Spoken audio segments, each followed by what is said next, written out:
पावत। राउर कमी कहीं ना कहीं हमनी के जरूर खलता, याद आवता। कैसे परिवार के तरफ से सारा लोग अपन दिल के वेदना व्यक्त करता है गीत के माध्यम से। कैसे भाव की सौसे भरल पुरल पूरा परिवार लौकता।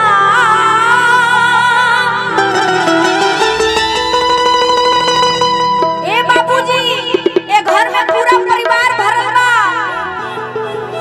की सौसे भरल पुरल पूरा परिवार लौकता। एगो बाबूजी बिना, एगो पापा बिना, एगो बाबा बिना घरवा अन्हार लगता। एगो पापा बिना घरवा अन्हार लगता। ई सभे भरल पुरल पूरा परिवार लौकता। परिवार लौकता। तोहरा बिना बाबूजी, तोहरा बिना सबरे अन्हार लौकता।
कहा तरीका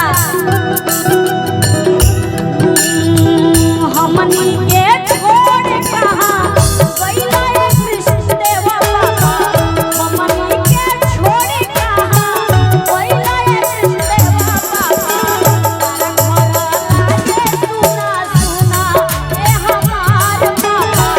सारा घर लागे सुना सुना ए हमार बाबा हमनी के छोड़ कहाँ गइला ए हमार बाबा हमनी के छोड़ कहाँ गइला ए हमार बाबा सारा घर लागे सुना सुना ए हमार बाबा सारा घर लागे सुना सुना ए हमार बाबा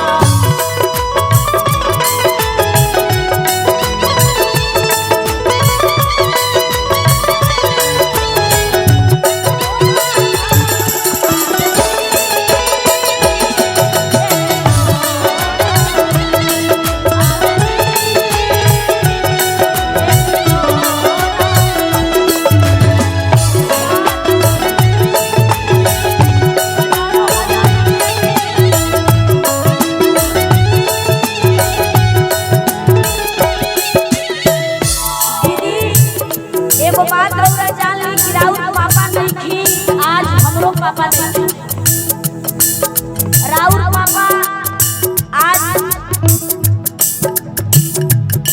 यूट्यूबर लोग बा सबे बा हमार पापा लापता बड़े आज 17 साल से तो एकरा से बड़ दुख के बात का हो सकता कि हम जानतो नहीं कि पापा हमार मरल बड़े की जियत है ऐसे रोवे के नहीं थे ठीक बा पापा के का अहमियत होला